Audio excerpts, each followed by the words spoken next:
voted.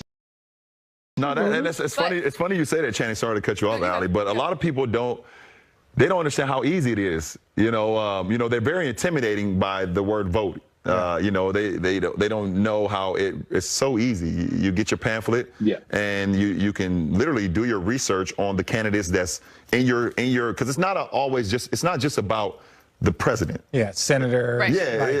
And a lot of it matters within your local. Because the local people, that's your local judge or your local city councilman, sheriff. Yeah, sheriff. They're the ones who are creating the change or not the change that you would like. Yeah. So being able to vote on that right person, man or female, is very important too. So being able to do your research on that. And you can also register to vote in a state that you live in, even though you don't have a license there. I still have an Ohio license, and I still could register in California, which I had no idea. I thought it was going to be this awful process, and it was easy, efficient, able to get done. So you're saying you didn't vote, and I'm joking. I'm just basically didn't vote. Between the lines. Yeah. Before we move on from this, because I think it's very important, what's next for More Than a Vote? It's not going to go away. No, we're never about a one-off. We're trying to figure out ways right now we can continue to implement change in communities, not only in my home community of Akron, Ohio, but communities all over America, and hopefully create change in the world as well. So we're looking for opportunities. There's a huge Senate race that's going on in Georgia coming up in January. We're tackling that. Stacey Abrams, who's down there, is a monster. Shout out, Stacey. You're unbelievable. And everyone in the city of Atlanta, you guys have done so much great stuff, and also in Georgia as a state. So we're going to get behind that and hopefully continue to create change. Of course, we commend you for that, because that is not an easy responsibility on top of all the expectations and responsibilities you have, to be a basketball player. Yeah, so before we move on from all the bubble, you have celebrated 2 championships in Miami when you guys won at home. You celebrated your 3rd championship on the road, and everyone heard about the detour to Vegas, heaven forbid. And then you look at me like that. I looked up and you like this. We'll leave it right there. And your 4th championship was in a bubble. What was the celebration like? I feel bad for my teammates, my first-time championship teammates. I feel bad for AD, Caruso, Markeith, Dwight, and most importantly, Jared Dudley. Jared Dudley, my guy Duds. My guy Duds. Talon and Rooks, Kostas and Devontae. Hopefully I'm not missing anyone. I feel Kuz. Yeah. Your whole team other than you and Rondo. No, me, Rondo, JaVale, Quinn Danny. Cook, Danny. What are you talking? We got champions, man. I feel bad for them. Because they don't know. It was bad. I was there. They don't understand the power of a championship celebration. From the partying, to the parade, and then back to the partying. Yeah. We have not been able to do that. And it burns me, because as a champion, you should feel that. You get the locker room celebration. Which I still feel like you guys lived Which is amazing. The locker room celebration is amazing, but it goes like this. Yeah. All right? It goes like this. So okay, as fast as that goes, you say, okay, we're going to have the parade. We know that. We're going to have an unbelievable time at the parade with the fans, celebrate with the community and the fans, things of that nature. And then we're going to have our celebration where we go out and have fun and party and things. It was just like 2020. It's just effed up. But so everybody, so again, there's always the conversation, and this is one thing I will say.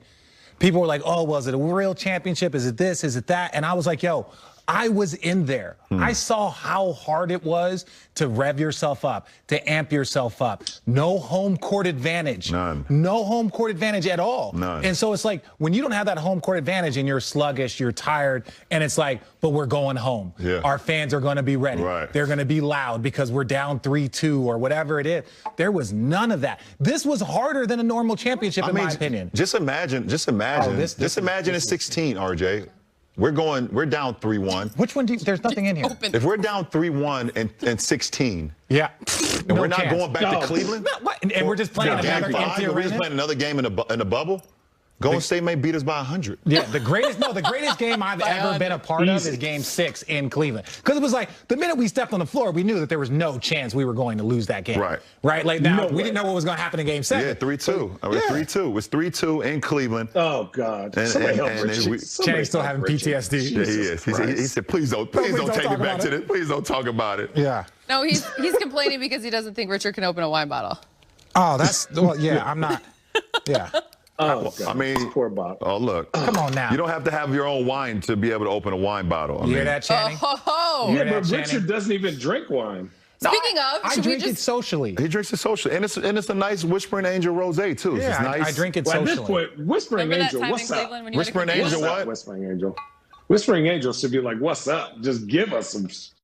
Well, I think it's a very strong possibility they will after this. Ooh. You think? Yeah, I believe Thank you. so. Hey, what's up? Up next on Road Trippin'. I moved to Cabo in the offseason for a couple weeks out of the year. I was drinking to Game 3 versus Portland that night, the last game. So it was Milwaukee, Orlando, followed by Houston, OKC. Then we were the later game. And so I was taking my nap, and when I get up from my nap, I get treatment mic, and I'm sitting on my couch, and I turn the TV to start watching the Milwaukee Orlando game. And as soon as I turn on the TV, there's nobody on the court, but the game was supposed to start 20 minutes ago. So I'm like, what the hell's going on? So this is before I even go to my phone or anything. So as soon as I wake up, I'm starting doing that, and they say Milwaukee refused to come on the court. So I started getting calls and phone calls and things of that nature. And this was still up in the air if they were going to play. No one knew what was going on because, frankly, even the Magic didn't know what was going on. So the whole league was caught by surprise. So we were sitting there and wondering what was going on. And as the time went on, basically they said Milwaukee was not going to play. They had made a decision to boycott the game because of what happened in their backyard back in Milwaukee with another innocent black man being gunned down. So I got on the phone with Chris Paul because their game was next. And I called him and Russ, and I told them straight up that there's no way that we can go out on the floor as the Lakers and play our game with what just transpired. What are you guys going to do? And they felt the same way. It was like, we need to get all the information that was going on because it's still things that's not been checked off. But we would look stupid if we went out and played, and Milwaukee decided to sit down, and we've been, preaching this solidarity thing as a brotherhood, because we are a brotherhood, even when you get blindsided from your brother. That's the question, is that, again, like all the people that know all guys, like what was that? It's basically like you then come together in that room, and the one thing that comes out of that room is LeBron James gets up and leaves. That's the one thing that comes out. Oh, of course that's going to. Of course it does. If it was LeBron comes into the room and the last thing he said out, they would have said that. So. But in the moment, did you doubt? Did you that sit you down guys last? could figure it out? What, Channing? Did you sit down last? No, I did not. No, I did but not. I'm saying, just checking. That would've been a bad answer. Obviously, hindsight is 20/20. That's not it. But they made a decision, and as brothers, I understand, and formerly being a part of the brother, I understood that, like, whatever they were going to do, you were going to support. Yeah, you were going to support. But that was such a big, powerful move that it's like shooting a text to the Players Association, shooting a text to, Chris Paul, like the guys that are the president, vice president, shooting a text like, hey, guys, this is what we're thinking about doing, but we need to make sure that we are unified as a group. That was the one thing that, not to be critical, but could have caused some issues. Yeah. And as players, we feel the same way. We felt like, we're not against what you guys are standing for, because we've all felt it too. And obviously, when it hits in your backyard, you feel a little bit more. But, when we're all together, as Army, if we're Army and we're going off battle and we say we're here in solidarity, and someone in the front decides to go before we say charge. Now we're all caught off guard. Leroy Jenkins. I'm glad you threw it before I did. Damn it, Leroy. So that's what happened. And to be honest, I was ready to walk away. I was ready to walk away. I called my wife and called my mom and told them that I was probably headed home. Why? Because there was no plan. After we decided to do what we did and we boycotted the games, what's next? What the hell are we doing next? So we're going to just go back. Okay, now game 3, Lakers versus Portland. What the hell? What are we doing? We've decided to take off these games for the right reason. Okay, but there's some other issues that needs to be dealt with as well. What is a plan?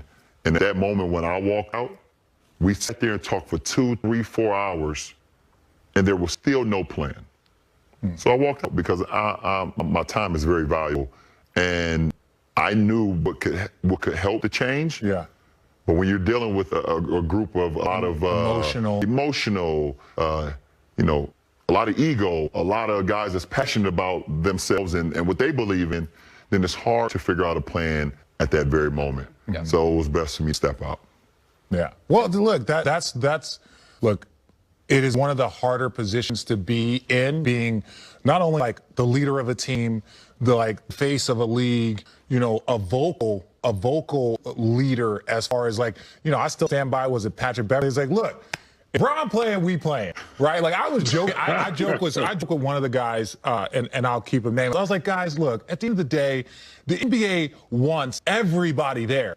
But they only need like 5 people there. They need Bron, they need Giannis, they need James. You know what I'm saying? Like, they'll figure it out the rest of the way. As long as they can sell, you know, they need the Lakers, they need the Celtics. It's like, yeah, everybody can sit here like, oh, well, it's like, yo, at the end of the day, like the league needs about 10 guys and about 5 teams. Everything else is like a bonus from a standpoint of like what they're going to advertise, what they're going to do. So when Pat Beverley says like, yo, look, if Bron say we playing, we all don't show up. But the other side of that is when all the drama happens, everybody looks at, you know, exactly. you. LeBron. Everybody looks at you, and it's like, however you handle it, however you don't handle it, they still looking at you. And yeah, because he's a drama queen. He loves it. Shut up. By the way, that's why he's here. Yeah, that's exactly You why he's literally here. told me that we could not throw Trevor without Channing. Are you mad? I know I did. By the way, I'm like, we're going to cut Channing off and get him back to his making of snow cones and snowmen. No, but yeah, I understand that. I understand, RJ, and that's the way it was. And that's my responsibility. I get it. You know, as much as, you know, you can hate it at times, you know, you say, okay, why is it always on me? That's the position I've been put in. So I needed time to digest it. So I walked out. I was ready to walk away. But also I understand that it wasn't just squarely about me. Yeah. So I needed a moment to digest the whole situation, to actually sleep on the whole situation. And I was able to do that and wake up the next day and had a plan of what I thought could work for us going forward. The media people did not, and I think, and again, to the Milwaukee Bucks credit, Chris Paul, Michelle Roberts, the entire NBA, even the owners, everyone came together and was like, hey, like, how can we, and I believe Barack Obama was involved in like, hey, what should we ask for? If we're going to stay here in the face of all this, what should we ask for? Like, what can we do to help continue to help change? Yeah. And, you know, again, that more than an athlete, into more than a vote, more than vote, into, you know, the polling places and all, like, so it's something positive did come from a negative situation, but you guys were trying to plan in 36 hours, 48 hours. And figure how we're going to get back on the floor, too. So it was like, you want to see all this change, but I felt like those conversations and that change needed to happen before we step back on the floor. Yeah. You know, and we had, I don't know if you guys heard, but we had a conversation where a lot of the 2 or 3 other, the guys from each respective team, the coaches, and we had a huge Zoom call with the owners, all 30 owners. Yeah. And, to talk about some of the changes or some of the things that we can do to help create change while we were still playing the game. Because a lot of people were saying like, okay, well, once you guys get to playing basketball, then you guys are going to forget about us. I didn't want that to happen. I didn't want that.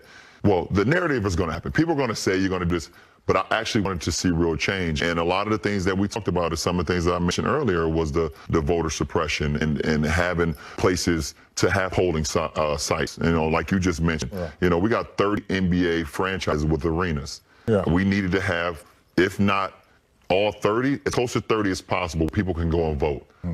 Because we've seen what happened in Georgia. We've seen what happened right outside Atlanta where people couldn't go vote. They were telling them that they need to go somewhere else. People waiting 3 and 4 hours standing in line to vote. And we knew how important the November election was.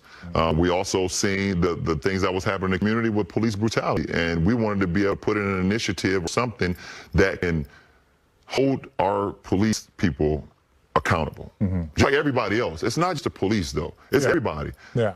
Any one of us in this world or in America where we live in, if you do something that harms other people, you're held accountable. Yeah.